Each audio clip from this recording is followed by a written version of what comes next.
Hi dears, good morning. എല്ലാവർക്കും നമസ്കാരം. മൗനരാഗത്തിൻ്റെ ഇന്നത്തെ വിശേഷത്തിലേക്ക് എല്ലാ കൂട്ടുകാർക്കും സ്വാഗതം കേട്ടോ. അങ്ങനെ നമ്മുടെ പ്രകാശൻ ആ സെക്യൂരിറ്റിയോടും രതീഷിനോടും ഒക്കെ കെഞ്ചു പാടിക്കൊണ്ട് നിൽക്കുക.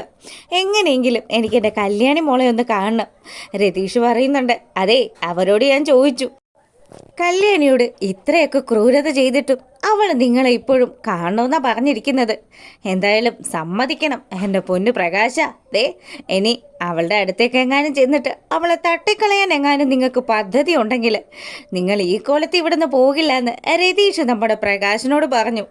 ഇല്ലട മോനെ, എനിക്ക് അവളെ ഒന്ന് കണ്ടാൽ മാത്രം മതി. ദേ ഞാൻ ഈ വാങ്ങിയിരിക്കുന്ന ഈ കുഞ്ഞുടുപ്പ് കല്യാണിയുടെ മോന് കൊടുക്കണം. അത്ര മാത്രമേ എനിക്ക് ആഗ്രഹമുള്ളൂ. ആ ശരി ശരി, താൻ അങ്ങോട്ട് ചെല്ലെന്ന് പറഞ്ഞ് പ്രകാശനെ പറഞ്ഞു വിടുകയാണ് നമ്മുടെ രതീഷും അതുപോലെ സെക്യൂരിറ്റിയും. പ്രകാശം പോയ പാടെ തന്നെ നമ്മുടെ രതീഷ് പറയുന്നുണ്ട്, ദൈവം തമ്പുരാൻ അറിയാം ഈ ദുഷ്ടൻ്റെ മനസ്സിൽ എന്താണെന്ന്. ഇത്രയും കാലവും അയാൾ ഒരു സാധനവും ഒരു മക്കൾക്കും വാങ്ങിച്ചു കൊടുത്തിട്ടില്ല. അങ്ങനെയുള്ള പ്രകാശന ഇപ്പോൾ കുഞ്ഞിന് കുട്ടിയുടുപ്പും കൊണ്ട് വന്നിരിക്കുന്നത്. എന്തായാലും കൊള്ളാം, കല്യാണി അത് അയാളുടെ മുഖത്ത് വലിച്ചെറിയാതിരുന്ന ഭാഗ്യമെന്ന് പറഞ്ഞ് അവരവിടെ അങ്ങനെ നിൽക്കുമ്പോൾ നമ്മളെ കാണിക്കുന്നത് പ്രകാശ് എന്താ ആ ഡോറൊക്കെ തുറന്ന് നമ്മുടെ കല്യാണി ഇരിക്കുന്ന ക്യാബിനിലേക്ക് ചെല്ലുക. കല്യാണിയാണെങ്കിൽ പ്രകാശനെ കണ്ട പാടെ തന്നെ തന്നോട് എത്ര പ്രാവശ്യം പറഞ്ഞു, എന്നെ കാണാൻ എന്തിനാ ഇങ്ങനെ വരുന്നത്? മോളെ, എനിക്ക് നിന്നെ ഒന്ന് കാണണം. കണ്ടിട്ട് ഇതെനിക്ക് എൻ്റെ കുഞ്ഞിന് ആ കല്ലുമോന് വേണ്ടി കൊടുക്കാനുള്ളതാ. ഇത് വാങ്ങിക്കണമെന്ന് പറഞ്ഞതും, അതെ കല്യാണി ഇതുപോലെയുള്ള സാധനങ്ങളൊന്നും വാങ്ങിക്കാറില്ല. ഇന്ന് എൻ്റെ ഭർത്താവിന് ഇതിലും വലിയ ആസ്തിയൊക്കെ ഉണ്ട്. നിങ്ങളിപ്പോൾ കൊണ്ടുവന്ന ഈ ഉടുപ്പുണ്ടല്ലോ, അതിനപ്പുറം എൻ്റെ കുഞ്ഞ് ആഗ്രഹിക്കുന്നത് എന്തും വാങ്ങിക്കൊടുക്കാനുള്ള പ്രാപ്തി അവൻ്റെ അച്ഛനുണ്ട്.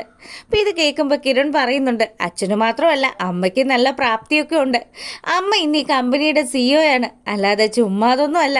അതുകൊണ്ട് നിങ്ങളിപ്പം ഈ കൊണ്ടുവന്ന സാധനം അതിവിടുന്ന് കൊണ്ടുപോയിക്കും. മോനെ, ഞാൻ പറയുന്നതൊന്നും മനസ്സിലാക്ക്. എനിക്ക് ആ കുഞ്ഞിനെ കാണാനോ നിങ്ങളാരും അനുവാദം തരുന്നില്ല. ഇത് ആ കുഞ്ഞിന് കൊടുക്കാൻ വേണ്ടിയിട്ട് നിങ്ങളൊന്ന് സമ്മതിക്കണം. ഞാനിതിവിടെ വെച്ചോട്ടെ എന്ന് ചോദിക്കുക പ്രകാശൻ. എത്ര പറഞ്ഞാലും മനസ്സിലാവില്ലല്ലോ. നിങ്ങൾ ഞാൻ ചെറുതായിരുന്ന സമയത്ത് എനിക്ക് ഒരു സാധനം പോലും വാങ്ങിത്തന്നിട്ടില്ല. ഞാൻ കാദംബരി ചേച്ചി ഉപയോഗിച്ചിരുന്ന സാധനങ്ങളൊക്കെ ഉപയോഗിച്ച് നടന്നിരുന്നത്. അന്ന് പോലും ഒരു ഉടുപ്പ് എനിക്ക് വാങ്ങിത്തരാത്ത നിങ്ങൾ ഇന്ന് എൻ്റെ കുഞ്ഞിന് ഉടുപ്പുമായിട്ട് വന്നാൽ ഞാൻ എന്താ മനസ്സിലാക്കേണ്ടത്? ഇതൊക്കെ നിങ്ങളുടെ അടവാണെന്നുള്ളതാ എനിക്കും കിരണേട്ടനും ഒക്കെ മനസ്സിലായിരിക്കുന്നത്. സത്യം പറയും, മനസ്സിൽ മുഴുവനും പക ഒളിപ്പിച്ച് വെച്ചിട്ട് എൻ്റെ കുഞ്ഞിനെ കൊല്ലാനുള്ള പണിയാണോ? അങ്ങനെയൊക്കെ പ്രകാശനോട് ചോദിച്ചതും പ്രകാശൻ പറയുന്നു, അല്ല മോളെ, ഞാൻ ഒരിക്കലും അങ്ങനെയുള്ളൊരു തെറ്റിലേക്ക് ഇനി പോവില്ല. സത്യങ്ങളൊക്കെ മനസ്സിലാക്കി ഇപ്പം നിങ്ങളെയൊക്കെ സ്നേഹിക്കുന്ന ഒരു അച്ഛനാ ഞാൻ. വയസ്സാം കാലത്ത് കഴിഞ്ഞു കൂടണമല്ലോ, അതിനുള്ള നമ്പറാണെന്നൊക്കെ കിരൺ പറയുന്നുണ്ടെങ്കിലും പ്രകാശനാണെങ്കിൽ ഞാനിതിവിടെ വയ്ക്കുക, നിങ്ങൾക്ക് സ്വീകരിക്കാം, അല്ലെങ്കിൽ ഇത് കളയാമെന്നും പറഞ്ഞ് പ്രകാശൻ അവിടെ നിന്ന് പോവുക. നേരെ ചെല്ലുന്നത് നമ്മുടെ കാദംബരിയുടെ വീട്ടിലേക്ക്. അവിടെ വെച്ച് കാദംബരി ആണെങ്കിലും നിങ്ങളോട് എത്ര പ്രാവശ്യം പറഞ്ഞു, രതീഷ് ഏട്ടൻ വന്നു കഴിഞ്ഞാൽ നിങ്ങൾ ഇവിടെ നിൽക്കുന്ന കാഴ്ച കണ്ടാൽ അത് മതി. ഇന്നാൾ നിങ്ങളിവിടെ വന്ന സമയത്ത് രതീഷേട്ടൻ എന്നെ എന്തുമാത്രം വഴക്ക് പറഞ്ഞെന്നറിയാവോ? എത്ര പറഞ്ഞാലും നിങ്ങൾക്ക് മനസ്സിലാവില്ലേ? മോളെ കാദംബരി, ഞാൻ പെട്ടെന്ന് പോയിക്കോളാം. രതീഷ് ഇപ്പം എന്തായാലും ഓഫീസിലാണ് ഉള്ളത്. ഞാൻ അറിഞ്ഞു, അവിടെയും ചെന്നിട്ടുണ്ടായിരുന്നു എന്ന്. മോളെ, ഇത് ഞാൻ ഇവിടുത്തെ കുഞ്ഞിന് വേണ്ടി വാങ്ങിച്ച ഉടുപ്പാ. ഇതാ കുഞ്ഞിന് കൊടുക്കാനുള്ള അനുവാദം, അത് നീ എനിക്ക് തരണം.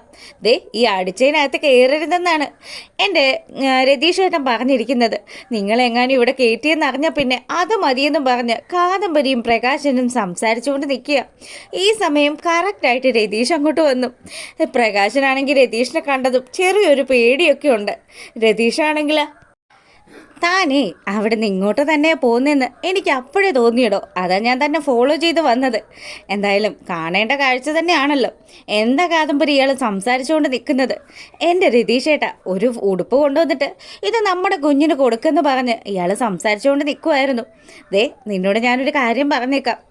ഇയാൾ എന്താ മനസ്സിൽ ഒളിപ്പിച്ച് വെച്ചിരിക്കുന്നതെന്ന് തമ്പുരാന് മാത്രം അറിയാം. മകൻ ഇപ്പോൾ ജയിലിലാണല്ലോ. അതുകൊണ്ട് തന്നെ മകൻ ജയിലിലായതുകൊണ്ട് തന്നെ അതിനൊക്കെ കാരണക്കാരായ ആൾക്കാരെയൊക്കെ തേടിപ്പിടിച്ച് കൊല്ലാനും ഇയാൾക്കൊരു മടിയും കാണില്ല എന്ന് രതീഷ് പറഞ്ഞതും പ്രകാശം പറയുന്നുണ്ട്, ഇല്ലട മോനെ, ഒരിക്കലും ഞാൻ ആ ഒരു തെറ്റിലേക്ക് പോവില്ല. എനിക്കറിയാം നല്ലതും ചീത്തയൊക്കെ എന്താണെന്ന്.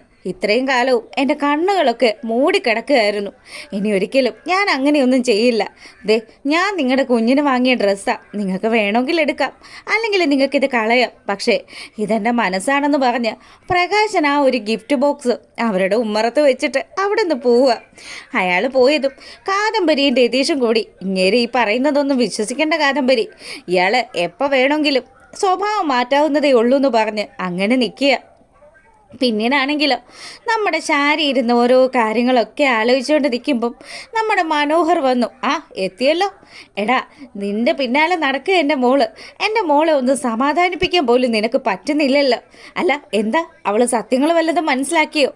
എടാ, നിൻ്റെ കള്ളക്കളികളൊക്കെ ഓരോന്നായിട്ട് അവൾ പൊളിച്ചടുക്കിക്കൊണ്ടിരിക്കുക. അവൾ പലതും മനസ്സിലാക്കുന്നുണ്ട്. അങ്ങനെയാണെങ്കിൽ പിന്നെ ഞാൻ മേളിലേക്ക് കയറി പോകണ്ടല്ലോ. ചെന്ന് കഴിഞ്ഞാൽ പിന്നെ നിങ്ങളുടെ മോൾക്ക് ഭ്രാന്തുള്ളത് കൊണ്ട് അവൾ എന്നെ എന്തെങ്കിലും ചെയ്യാതിരിക്കില്ല. അതുകൊണ്ട് ഞാൻ ഇവിടെ എങ്ങാനും നിന്നോളാം. എടാ, ഞാനൊന്ന് പറയുന്നത് നീ ഒന്ന് മനസ്സിലാക്കുക മനോഹരെ. നീ എൻ്റെ മോളെ പോയി ഒന്ന് കണ്ട് അവളെ ഒന്ന് സമാധാനിപ്പിക്കുക. നീ നല്ലവനാണെന്ന് അവൾ വിചാരിച്ച് വെച്ചിരുന്നത് ഇപ്പം നീ പല ഉടായ്പകളും കാണിക്കുന്നത് അവളുടെ കണ്ണിൽ പെട്ടിട്ടുമുണ്ട്. അതുകൊണ്ട് ഞാൻ പറയുന്നത് ഒന്ന് കേൾക്കുമെന്ന് ചോദിച്ചതും നിങ്ങൾ എന്താ ചാരി വിചാരിച്ചിരിക്കുന്നത്? സാധാരണ കല്യാണം കഴിഞ്ഞ് അധികം നാളൊന്നും ഞാൻ ഒരു പെണ്ണിൻ്റെ കൂടെയും താമസിക്കാറൊന്നുമില്ല. ദേ, ഞാൻ അവർക്കൊരു കുഞ്ഞിനെ സമ്മാനിച്ചിട്ട് ആ നാട്ടിൽ നിന്ന് തന്നെ അങ്ങ് പോവുക പതിവ്. അതുകൊണ്ട് നിങ്ങളോട് എനിക്കൊരു കാര്യം പറയാനുണ്ട്. ദേ, ഞാൻ എൻ്റെ അടുത്ത ഇരയെ കണ്ടെത്തി കഴിഞ്ഞു. അവളുടെ ഒപ്പം ഞാൻ സന്തോഷത്തോടു കൂടി ജീവിക്കും. പിന്നെ നിങ്ങളുടെ മോൾക്ക് ഭ്രാന്ത് പിടിച്ചാൽ എന്ത്, ഇല്ലെങ്കിൽ എന്ത്? നിങ്ങൾക്കും ഭ്രാന്തുണ്ട്, നിങ്ങളുടെ ഭർത്താവിനും ഭ്രാന്തുണ്ട്. എന്തായാലും എനിക്കെന്നെ സരയൂന്ന് പറയുന്ന മാരണത്തിന് ചുമക്കേണ്ട ആവശ്യമൊന്നുമില്ല എന്ന് മനു പറഞ്ഞതും ശാരിയാണെങ്കിലോ, എടാ ദുഷ്ട, നീ എങ്ങനെയെങ്കിലും നിൻ്റെ സ്വഭാവം ഒന്ന് മാറ്റ്. നിനക്ക് എൻ്റെ മോളുടെ കൂടെ അവളുടെ കുഞ്ഞിൻ്റെ അച്ഛനായിട്ട് ഈ വീട്ടിൽ നിൽക്കാൻ പറ്റില്ലേ? അയ്യോ, എന്നെ ഭഗവാൻ സൃഷ്ടിച്ചത് തന്നെ എന്തിനാണെന്ന് അറിയോ? ഇതുപോലെ കുഞ്ഞുങ്ങളെയൊക്കെ സൃഷ്ടിച്ച് നല്ല സുന്ദരമായിട്ട് ജീവിക്കാൻ വേണ്ടിയിട്ടാണ്. അല്ലാതെ നിങ്ങളുടെ ആ ഓഞ്ഞ മോളെ നോക്കി ഇവിടെ ഇരുന്ന് കഴിഞ്ഞാൽ എൻ്റെ ഭാവി അടയും. പിന്നെ നിങ്ങൾ ഇത്തിരി മുമ്പ് പറഞ്ഞല്ലോ നിങ്ങൾക്ക് ഭ്രാന്താകുമെന്ന്. അത് ശരിയാ, നിങ്ങളും നിങ്ങളുടെ മകളും ഒക്കെ കൂടി ഭ്രാന്താശുപത്രിയിൽ പോയിട്ട് നല്ലൊരു ട്രീറ്റ്മെൻറ്റ് എടുത്തിട്ട് വരുന്നത് നല്ലതായിരിക്കും. അത് മിക്കവാറും വേണം. പിന്നെ ഇത്രയും മനസാക്ഷി ഇല്ലാത്ത നീ ഏത് ഗ്രഹത്തിൽ നിന്ന് വന്നതാടാന്ന് മനോഹറിനോട് ശാരി ചോദിക്കുക. അപ്പം തന്നെ മനു പറയുന്നുണ്ട്, ഞാനേ നല്ല ഒന്നാം തരം ചൊവ്വാഗ്രഹത്തിൽ നിന്ന് വന്നതാ. ഇനി മിക്കവാറും എൻ്റെ തലയിൽ ശുക്രനും ഉദിച്ചിട്ടുണ്ട്. അതുകൊണ്ടല്ലേ എൻ്റെ പിന്നാലെ ഇങ്ങനെ പെണ്ണുങ്ങൾ വട്ടമിട്ട് മറക്കുന്നത്. ശരിയാ, ശുക്രൻ നിൻ്റെ തലയിലും നിൻ്റെ കാൽപാദത്തിലും ഒക്കെ ഉദിച്ചിട്ടുണ്ട്. എന്തായാലും എൻ്റെ മോളുടെ ജീവിതം പോയല്ലോ. ഇനിയിപ്പം ഞാൻ ആരോട് എന്ത് പറയാനാ? എല്ലാം അനുഭവിക്കുക തന്നെ. നീ മേളിലേക്ക് കയറി ചെല്ല്, നിനക്ക് കിട്ടാനുള്ളതൊക്കെ വാങ്ങിച്ചു കൂട്ടെന്നും പറഞ്ഞ് ശാരി അവിടെ നിൽക്കുമ്പോൾ മനോഹർ നമ്മുടെ സരയുടെ റൂമിലേക്ക് ചെല്ലുക. സരയുവാണെങ്കിൽ ജനാലയിലൂടെ പുറത്തേക്ക് നോക്കി ഇങ്ങനെ എന്തൊക്കെയോ കാര്യങ്ങൾ ചിന്തിച്ച് ഭ്രാന്ത് പിടിച്ച് നിൽക്കുന്ന ഒരവസ്ഥയിലാണ് നിൽക്കുന്നത്. മനുവേട്ടൻ എത്തിയോ? എന്താ മനുവേട്ടൻ എന്താ എന്നെ കാണാനായിട്ട് വരാത്തത്? എൻ്റെ പൊന്ന് സരയു, ഒരുപാട് തിരക്കുകളൊക്കെ ഉണ്ട്. മനുവേട്ട, നിങ്ങളോട് ഞാൻ 15 പവൻ്റെ ഒരു മാല വാങ്ങിക്കുന്ന കാര്യം പറഞ്ഞില്ലേ? എന്നിട്ട് നിങ്ങൾ അതെന്തെങ്കിലും എനിക്ക് വാങ്ങി തന്നോ? എൻ്റെ സരയോ, എനിക്ക് നിന്ന് തിരിയാൻ നേരെയില്ല. അമേരിക്കയിലേക്ക് പോകാൻ ഇനി 1.5 ആഴ്ച മാത്രമല്ലേ ഉള്ളൂ. ഈ സമയത്താണോ നീ ഈ മാലയുടെ കാര്യമൊക്കെ പറയുന്നത്?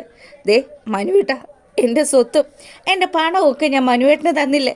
എന്നിട്ട് 15 പവൻ്റെ ഒരു മാല അതെനിക്ക് വാങ്ങിച്ചു തരാനായിട്ട് മനുവേട്ടനെ കൊണ്ട് സാധിക്കില്ലേ എന്ന് സരയു ചോദിക്കുക. സരയു, ഇതൊന്നും സാധിക്കാത്തത് കൊണ്ടല്ല, പിന്നെ നീ എൻ്റെ പിന്നാലെ ഇങ്ങനെ നടക്കുകയാണല്ലോ. നിനക്കിപ്പോൾ എന്നെ സംശയമല്ലേ? ഇങ്ങനെയാണെങ്കിൽ ഞാൻ ഇനി ഇവിടെ നിൽക്കുന്നില്ല എന്ന് പറഞ്ഞ് മനോഹർ പറഞ്ഞതും സരയു ആണെങ്കിലോ, അതെ, നിങ്ങളിങ്ങനെയൊക്കെ പറഞ്ഞാൽ ഇതൊക്കെ വിശ്വസിച്ചും ഇതൊക്കെ കേട്ടും മിണ്ടാതിരുന്നിരുന്ന സരയും അവളും മരിച്ചു. ഇനിയുണ്ടല്ലോ, നിങ്ങൾ എന്ത് മീറ്റിങ്ങിന് പോയാലും നിങ്ങളുടെ ഒപ്പം ഈ സരയും വന്നിരിക്കും. അല്ലെങ്കിൽ ഈ സരയുടെ തനി സ്വഭാവം നിങ്ങൾ മനസ്സിലാക്കുമെന്ന് മനോഹറിനോട് നമ്മുടെ സരയു പറയുക. ഈശ്വര, പെട്ടല്ലോ, ഇനി എന്ത് ചെയ്യുമെന്ന് ആലോചിച്ച് നിൽക്കുക നമ്മുടെ മനോഹർ.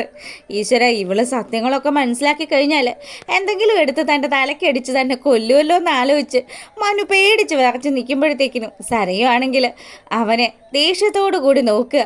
അപ്പോൾ ഇതാണ് ഇന്നത്തെ വിശേഷത്തിലുള്ളത്.